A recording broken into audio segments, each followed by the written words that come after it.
Telugu Desam party senior నాయకుడు మాజీ మంత్రి జేసీ దివాకర్ రెడ్డి తాజాగా సంచలన వ్యాఖ్యలు చేశారు.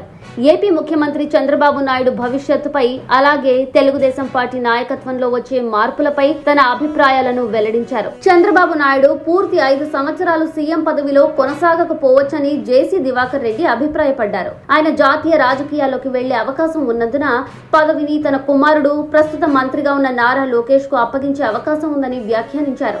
జాతీయ రాజకీయాల్లో చంద్రబాబు అవసరం ఉన్నందున చంద్రబాబు తన తర్వాత ముఖ్యమంత్రి స్థానాన్ని నారా లోకేష్ కు అప్పగించే అవకాశాలున్నాయని జేసీ దివాకర్ రెడ్డి అంచనా వేశారు. అటు మిత్రపక్షమైన జనసేన గురించి ఆ పార్టీ అధినేత పవన్ కళ్యాణ్ పై మాట్లాడడానికి జేసీ దివాకర్ రెడ్డి పెద్దగా ఆసక్తి వ్యక్తం చేయలేదు. పవన్ గురించి తనకు పెద్దగా తెలియదని, పవన్ కళ్యాణ్ భవిష్యత్ రాజకీయ ప్రస్థానంపై ఏ విధమైన అంచనాలు వేయలేనని చెప్పారు.